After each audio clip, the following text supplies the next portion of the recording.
Bonjour à tous et bienvenue pour cette nouvelle vidéo dédiée aux débutants pour une fois. On m'a demandé de faire des vidéos pour les gens qui débutent ou qui ont besoin de conseils. Et c'est la première fois qu'on va le faire. Que l'on veuille ou non, l'élégance vestimentaire, c'est régi par certaines règles, comme la physique quantique, comme le cinéma, comme beaucoup de choses dans la vie en fait. Alors certaines règles que l'on peut contourner, certaines règles que l'on doit éviter, et certaines règles que l'on ne peut pas se passer.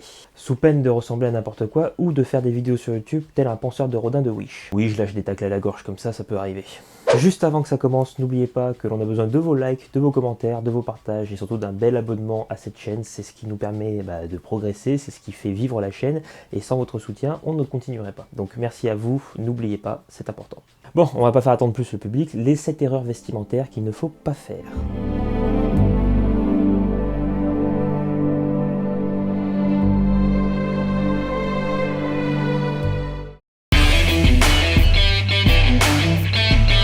Numéro 1, le skinny et l'oversize. Depuis le début des années 2000 et surtout en 2010, on a cette fameuse mode du slim fit et également du oversize. Donc on a le droit à des vêtements ultra ajustés qui ressemblent beaucoup plus à des leggings et au phénomène inverse, c'est-à-dire des vêtements qui sont archi coupés larges, des vêtements qui ressemblent plus à des ponchos. Bon alors on oublie. C'est moche, c'est inesthétique et vous êtes le danon de la farce. Quel est l'intérêt pour une marque de fast fashion de faire du full skinny ou du full oversize? Pas besoin de travailler les coupes? Et oui, la mauvaise coupe, donc la coupe trop juste ou la coupe trop ample, tu dis que c'est un parti pris et que c'est du style. C'est imparable, tu fais vendre ça à n'importe qui, c'est génial. Ça permet aux marques de merde de se sentir un peu subversifs, de faire croire qu'ils sont bons alors qu'ils proposent toujours de la merde, et de vous faire ressembler à n'importe quoi. Cependant, vous pouvez porter des vêtements un peu ajustés ou un peu amples, il n'y a pas de souci. Il faut qu'on reste dans un certain respect des proportions.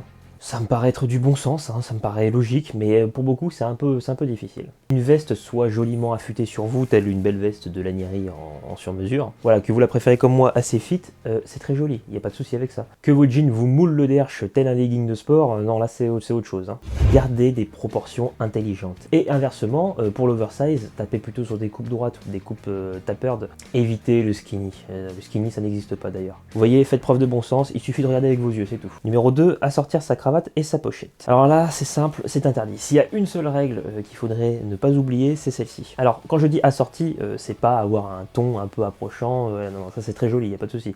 Non, assortir vraiment, c'est prendre le même motif, la même couleur, de cravate que de pochette, ça ne se fait pas, navré. Et vous allez me dire, pourquoi? Je vous répondrai sprezzatura. Oui, quand c'est comme ça, c'est peut-être que vous ne connaissez pas. La sprezzatura, si je devrais résumer très rapidement, c'est montrer sa tenue et non ses efforts, être élégant avec simplicité et facilité, surtout avec nonchalance. En gros, si je résume, ce serait faire énormément d'efforts, de travail pour soi, bien sûr, par plaisir, et d'apprentissage pour être le plus élégant possible, mais sans que ça se voit.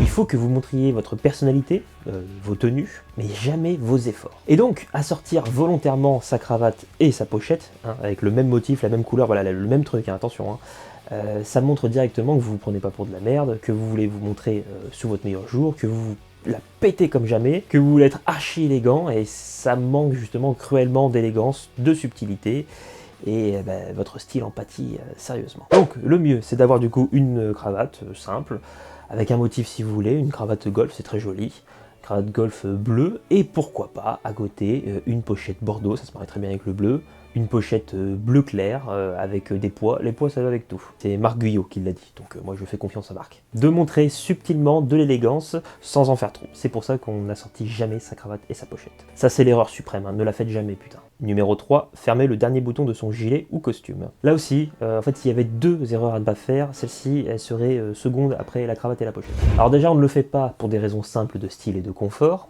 Avoir votre veste qui est boutonnée avec un seul bouton quand vous avez une veste de boutons, c'est beaucoup plus élégant, ça donne un meilleur tombé que si vous fermiez les deux. C'est une tradition aussi, c'est un des rares carcans qu'il y a dans l'élégance. Cependant, j'ai une nuance à apporter pour le costume croisé. Alors, normalement, sur un 6 on 2, un 6 sur 2, excusez-moi, c'est-à-dire que vous avez deux boutons actifs sur 6, on ferme juste un seul bouton, celui du haut.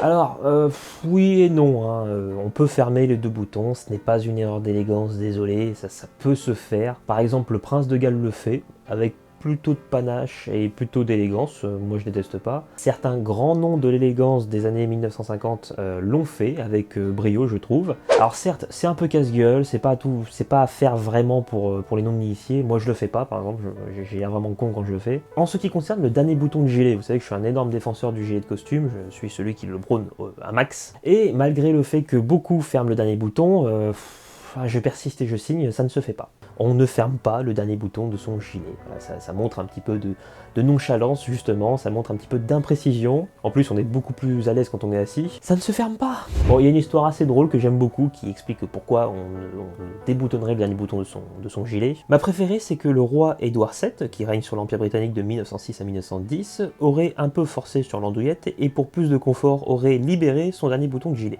Lançant donc cette mode à ce moment-là, et ce serait devenu une convention. Donc, par confort et par style, je vous conseille de le déboutonner aussi. Numéro 4, les marques de luxe de mes deux. Bon, alors là, pour moi, c'est un carton rouge, hein, un pousson dans la mâchoire, un coup de courge dans les costilles, choisissez ce que vous voulez. Arrêtez avec vos putains de marques de luxe. Vous croyez sincèrement acheter un peu de rêve, un peu de statut social en ayant un jean Ralph Lauren? En fait, tout ce que tu fais, sans t'en rendre compte, c'est que tu achètes une part de marketing américain, c'est tout. Il n'y a rien de plus. Certes, il y a une qualité chez certains fabricants de luxe, hein, je vais pas le nier. Hein. Moi, j'aime beaucoup l'horlogerie de luxe, par exemple. J'aime. Mais je suis pas un pigeon pour autant, c'est pas pour autant que je vais acheter. À quoi ça sert d'acheter un costume Hugo Boss, thermocollé, mal coupé, fabriqué dans des ateliers un peu foireux, qui coûte 1200 €, juste pour avoir un logo Hugo Boss et dire c'est un Hugo Boss? On s'en fout que ce soit un Hugo Boss. C'est très m'as-tu vu, hein, c'est très égocentrique, c'est très... on sent que vous vous prenez pas pour de la merde non plus. Tu veux que je te montre un beau costume Hugo Boss? Bah tiens, regarde, tiens, bah ça c'est Hugo Boss. T'as toujours envie de le porter? Pour le même prix, voire même en dessous, vous allez pouvoir avoir un sur-mesure italien, vous allez pouvoir avoir un costume en semi-entoilé, voire en full entoilé, qui va avoir une coupe magnifique, qui va vous donner un style sans précédent dans votre carrière de gentleman, et qui va vous rendre au meilleur de vous-même. En fait, achetez ça juste pour le plaisir de porter un vêtement d'une marque connue, mais comment on peut être aussi superficiel? Après, attention, là je vais prôner contre ma paroisse, ne soyez pas un anti-luxe primaire comme moi, ne soyez pas aussi con. Si ça vous plaît, allez, si vous aimez avoir des cravates Hugo Boss, si vous adorez les jeans de Ralph Lauren, faites-le. Si ça vous fait plaisir, si vous avez les moyens et que vous savez ce que vous achetez, c'est-à-dire du marketing, hein, c'est tout, hein, faites-le, faites-le. Il y a aussi le petit côté waouh, je peux le comprendre. Faites-vous plaisir en essayant le premium. Oui, le luxe et le premium, c'est deux choses différentes.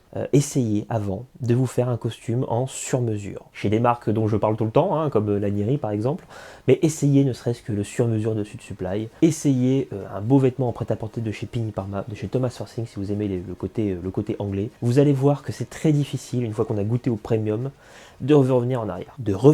Je vais y arriver. Hein. Tandis que le luxe, on continue la fuite en avant, mais il n'y a rien. On ne touchera jamais ce qu'on veut, parce que c'est uniquement du vent, c'est uniquement du marketing. Ne vous sentez pas coupable si vous achetez du luxe non plus, hein. C'est pas le projet. Hein. Mais essayez autre chose. Numéro 5, ne pas être soi-même, en faire trop. Là aussi, Instagram nous le montre bien, arrêtez de vous prendre pour ce que vous n'êtes pas. Les influenceurs vous montrent des films, et des mauvais en plus, et non la réalité. Ne vous prenez pas pour des grands noms du style. Ne soyez pas arrogant. Veillez à rester toujours humble, souriant et amicaux. Ce que je prône, c'est ce que j'applique. Ne vous transformez pas en connard arrogant juste parce que vous avez mis un costume comme on peut le voir sur Instagram. C'est très peu élégant, mine de rien. Le costume ne fait pas le gentleman. Être une personne bonne, c'est autre chose que mettre un costume. Navré de vous le dire, hein. On peut être le dernier des connards avec un chiffonelli. Comme on peut être quelqu'un de tout à fait charmant et qui aime son prochain en portant un jean Ralph Lauren. Non, ça on peut pas. Je déconne. Hein. Bref, vous avez compris où je veux en venir. N'oubliez pas qui vous êtes, n'oubliez pas d'où vous venez. Arrêtez de vous prendre au sérieux comme si en fait vous jouez votre vie. Ayez un petit peu de légèreté dans tout ce que vous faites, y compris quand vous portez le costume. Alors après, d'un point de vue plus strict, n'en faites pas des tonnes avec les accessoires, c'est aussi ça. C'est-à-dire que la cravate, la pochette, la barrette de cravate, le petit bijou sur le revers, la montre, la bague, le bracelet, on se calme. Veillez à plus enlever des accessoires qu'en rajouter. Généralement, 2 accessoires, ça suffit. Admettons qu'il y a une bonne soirée, il va falloir être particulièrement élégant, 3 accessoires. Pour ma part, moi j'ai 4 ou 5 accessoires différents, pas plus. Veillez à enlever des accessoires et à ne pas en faire trop, vous allez voir, votre style va adorer. Numéro 6, les costumes thermocollés en polyester. Je vois beaucoup de gens, que ce soit dans la rue, que ce soit sur les réseaux sociaux, de la vingtaine, comme moi, porter des costumes, mais des costumes en toile de pétrole, de chez H&M ou Zara ou Mango. Sachez déjà qu'un drap en polyester ou avec beaucoup de matière synthétique, ça se voit. Un costume de fast fashion, donc mal coupé, ça se voit. Et un costume thermocollé, très mauvais thermocollé, ça se voit aussi. Ce que j'essaie de vous expliquer, c'est qu'un costume, un blazer, c'est pas un vêtement anodin. N'importe quelle marque ou n'importe quel trou du cul peut arriver à faire un jean plutôt bien coupé, un chino ou un t-shirt. Ça, c'est plutôt facile. Tandis qu'un costume ou un blazer, c'est régi par plein de choses et c'est pas à la portée du premier connard venu. Typiquement, pour faire un beau costume, il faut déjà un bon drap de laine ou un bon drap en laine lin soie. Enfin, il faut faire appel à des bons drapiers comme VBC, Reda ou Loro Piana. Ensuite, pour faire une bonne coupe, là, ça s'improvise pas. C'est plusieurs années d'apprentissage pour beaucoup de tailleurs, que ce soit des tailleurs sur mesure ou des tailleurs en grande mesure, ou même des designers pour les marques de prêt-à-porter. Un costume, ça obéit à énormément de règles, que ce soit les proportions, que ce soit au niveau du color gap, que ce soit au niveau de la longueur des manches, que ce soit au niveau du revers et du rollino, que ce soit au niveau de l'épaule, ou de la petite poitrine, c'est extrêmement complexe. Donc, ça peut pas être fait de manière bonne par des entreprises de fast fashion. J'arrive pas à croire que je donne ce conseil, ça me paraît logique, mais apparemment il faut que je le fasse. De plus, dans un costume ou dans un blazer, un vrai, en semi-entoilé ou en entoilé, comme le nom l'indique, il y a une toile en crin de cheval qui est entre les deux couches de tissu et qui va en fait bouger sur votre corps et qui va s'adapter à votre silhouette afin d'épouser au mieux votre forme et qui va donner vraiment un style, une coupe absolument parfaite à votre veste, en plus d'allonger considérablement son espérance de vie. Tandis qu'avec du thermocollé, en fait, les deux couches sont collées, chauffées et collées. Donc le vêtement va pas bouger sur vous, il va se déformer, il va cloquer, ça va être moche et en 3-4 mois, votre veste elle est bonne à acheter. Donc porter le costume, oui, mais un vrai costume, messieurs. Vouloir être élégant et porter des costumes de fast fashion, c'est raté, ça se voit et vous n'êtes pas du tout élégant. Et pareil, vouloir être élégant et porter des costumes de chez Birmingham mes couilles là ou de Shelby mon cul, pareil, ça ne marche pas les mecs en fait. On m'a demandé, ces marques là ce sont des marques de dropshipping chinois. En 3 pièces à 200 €, ça n'existe pas, c'est du thermocollé et du polyester. Un bon 3 pièces, navré de vous le dire, mais un bon 3 pièces, ça va coûter au bas mot sûrement 400 €. On oublie le dropshipping Birmingham machin et on se tourne vers les marques dont beaucoup vous parlent et dont je vous parle aussi, que ce soit Parisian Gentleman, que ce soit Bonne Gueule, que ce soit Jamais Vulgaire ou que ce soit encore d'autres blogueurs, Spirim McKay, Boji, Sud Supply, pourquoi pas, je suis pas archi fan non plus, mais allons-y, pourquoi pas. Lanieri pour du sur-mesure, Pini Parma, Thomas Farsing bien sûr, ou Pozetka par exemple qui est une marque polonaise. Et enfin numéro 7, ne pas connaître sa morphologie. Là aussi, des philosophes de chez Auchan vous expliquent qu'il ne faut pas forcément s'habiller à sa morphologie, et en fait je suis plutôt d'accord. On peut ne pas forcément s'habiller selon sa morphologie et faire complètement ce qu'on veut, excepté quand on veut s'habiller dans un style sartorial. C'est l'élégance masculine, c'est le même nom, c'est un synonyme en fait. Donc par élégance, ça veut dire être au meilleur de sa forme, c'est-à-dire être au meilleur de soi-même, et pour avoir des vêtements qui nous vont le mieux possible, il faut forcément qu'on les choisisse selon sa morphologie, et aussi selon ses goûts bien sûr. Car le but d'être élégant, c'est quand même de signer un accord tacite, comme quoi on va respecter les règles pour être élégant. Ça sert à rien de vous dire que les règles sont faites pour être enfreintes. Non, je pense que en fait, quand on enfreint par exemple le code de la route, qui sont des règles, ça cause des accidents. Quand tu enfreins les règles du style vestimentaire, les règles basiques, élémentaires, il n'y en a pas non plus 150, et tu causes des accidents de style. Encore une fois, les proportions d'un costume vont dépendre de votre tailleur, de son style, et également de votre morphologie. Vouloir passer outre, c'est passer à côté de sa propre élégance. Elle était belle cette phrase. Donc concrètement, comment ça se passe? Comment on essaye d'adapter son style à sa morphologie quand on veut s'habiller sartorial? Il y a des bases, comme par exemple si on est très fort, si on est très gros, mieux vaut éviter les motifs, les gros motifs comme les carreaux fenêtres ou même le prince de Galles, parce que ça a tendance justement à remplir l'aspect et à vous faire paraître encore plus gros que vous n'êtes. A l'inverse, si vous êtes plutôt fin et long, on va dire, longiligne, mieux vaut éviter les motifs longilignes, comme les motifs à rayures. Donc c'est de la logique, par exemple si vous êtes fort, très gros, privilégier des choses qui vont étirer votre silhouette. Typiquement un costume de pièces à rayures crée, c'est très joli ça. Si vous êtes mince, essayez les gros motifs, ça peut donner un peu plus de consistance. Si vous êtes très gros, encore une fois, si vous êtes vraiment très gros, avec un ventre qui passe vraiment devant, évitez les pantalons de taille basse avec une ceinture, parce que votre ventre va bouffer la ceinture, ça c'est pas très esthétique.